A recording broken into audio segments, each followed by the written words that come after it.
By now, you should have a good idea of what you can expect from hell.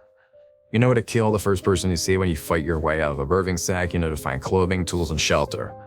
You know that no matter what you do, how well you do, someday it's back to being fresh meat. The DIS is the biggest city you can imagine. Tribes fight and die for territory, and taking a wrong turn is a fucking death sentence.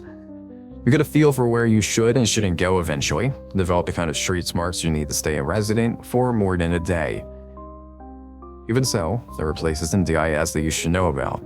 Let's do a little sightseeing tour of hell. Maybe advance warning will do you some good. Allow me to tell you about the first time I saw Skin Street. I dropped out of my birthing sack onto the road, stood straight back up, and got myself ready to fight. Nobody was there. Not one single person was out on the street that stretched for miles in either direction. I relaxed a little and took a look around. Most of the streets in DIS are a labyrinth network of buildings. You spend most of your stay in hell paranoid that just around the next corner there's somebody ready to beat you down. Skin Street isn't like that. It's a single straight line with only the rain and darkness to hamper visibility.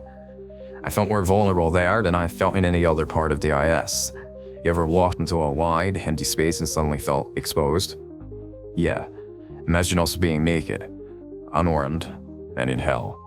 Still, I knew what I was supposed to do. The first step was to find some clothing. That's where I learned how Skin Street got its name. Every building, every busted streetlight, and gas lamp was decorated with flayed skin. I'd been in hell long enough to that point to not be too freaked out, but I'd be lying if I said I didn't get affected by it. In a fucked up kind of way, it reminded me of Christmas, you know? People hang wreaths and lights from their houses, that sort of thing. I remember the time I'd sit with my family, with my kids on Christmas morning. Feelings like that get you killed. I pushed them back down, and some scraps I'd pulled from the nearest building. Somebody was going to leave clothing material lying about, I may as well take it, right? I didn't know at the time, but every step I took on Skin Street was being watched. When the attack came, I didn't even get a glimpse of the guy. Bang, my skull fractured from an expert swing of a club. Whoever hit me went for my eyes the second I hit the floor. It's like his fingers ran into my sockets. I was blind and crying like a baby when he started to peel away my skin. Here's the thing, some people are fucked up even by hell standards. The loners, serial killers, stalkers, and psychos all make their way to Skin Street in the end. Most of the day end use the whole body of a kill, but the Skin Street people like to take trophies. They leave their ornaments out as bait for the ignorant, skulking in the shadows and waiting for the best moment to ambush. If you find yourself on Skin Street, you're going to have to think fast. Forget clothing, just grab a rock, a piece of wood, or anything else you can use as a weapon. Stay out of the shadows, keep checking behind you, and get out of there as quickly as you can. You're going to be chased in hell. That's unavoidable.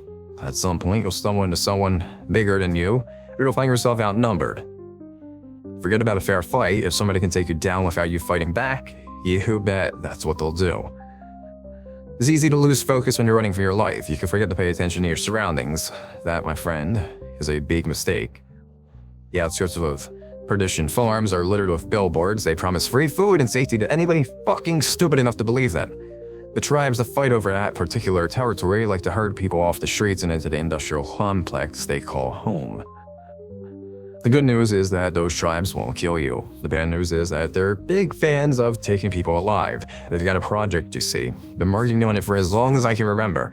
I can tell you who originally decided that hell should have organized food production, only that the idea is stuck and that over the years countless tribes have taken it upon themselves to try and make that dream a reality.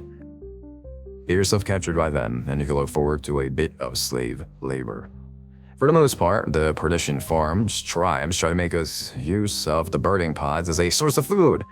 They force their slaves to harvest them from the walls, grind them up in the industrial vats, mix them with blood, body parts, rainwater, and anything else that could conceivably make a broth. The life of a slave is short, brutal, and disgusting, particularly when those slaves are then used as guinea pigs for the latest concoction. You see, amniotic fluid can be drunk if you're desperate, though drinking too much is guaranteed to make you empty your stomach from every available orifice. The flesh of the sacks is a different matter, though. I couldn't tell you exactly what the birding sacks are. Some people say they're actual flesh, while others swear they're more like a fungus. What I do know is that they repair themselves over time. Eat some of their flesh, and over the next few days, will grow a new birthing sac inside you. It's a small mercy that you won't live long enough to see it break through your skin. You'll be dead shortly after your stomach bursts. If you're lucky, your days as a slave will end when the tribe decides they want some real meat. They're not stupid enough to test their broth themselves, not when there's no shortage of slaves in hell. Look, I can't force you to stay out of perdition farms, I can only offer advice. In my opinion, if you think you're being herded there, it's better to take whatever's to hand and cut your own throat. I'd take fresh meat status 100 times before spending another day on the farms. So maybe you're thinking to yourself, hey, I'm the kind of nut job who'd join a cult. Is there anything in hell for me? If that sounds like you, the Boneyard has you covered. You see, there's a certain kind of religious fanatic who really does belong in hell. I'm not talking about the old deers who bake cakes to raise money for a new church roof here. I'm talking about the guys who went to war because God commanded it, who burned women for supposedly consorting with demons, and who saw nothing wrong with fucking the odd kid. When those people go to hell, they're too thick-headed to make sense of what happened. Why face reality when you can pretend it's all just a test of faith? Find like-minded folk in the Boneyard. I'm told that at one time the Boneyard was a cathedral surrounded by a cemetery that stretched from horizon to horizon. Maybe that's true, I don't know. These days it's a shanty town of temples and churches built from materials scavenged from the streets. Everywhere you look, you'll find wild-eyed zealots preaching their own twisted version of redemption and gangs of masked men on the prowl for fresh converts. Mortification of the flesh is the main pastime in the Boneyard. If you listen to the cacophony of sermons, and you'll be informed of how the flesh is wicked and must be purged of sin. How lucky we are to be given such a holy duty. How fortunate to be given the opportunity to redeem ourselves before God. The people of the Boneyard have had a long time and plenty of fucking practice when it comes to mastering torture and degradation. I'm not a good person. I've killed, raped, and cannibalized, but I can honestly tell you I'd never been able to dream up some of the shit that goes on in the Boneyard.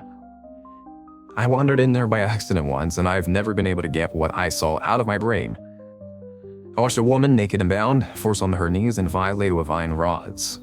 A preacher sewed his own eyes and lips shut in front of a crowd before sawing off his manhood with a piece of slate. A boy of maybe 14 was publicly crucified. A girl was drowned in shit. An older man had sharpened flint pushed under his fingernails. I list off 100 other atrocities that were done in the name of redemption. Stay away from the Boneyard. The people there decided that hell just isn't hellish enough for their liking. Forget about redemption, forget about God. The only way out of hell is by riding a pillar of fire and taking over a living body. Focus on that if you want to escape. The damned can't offer you salvation. The damned can only offer pain.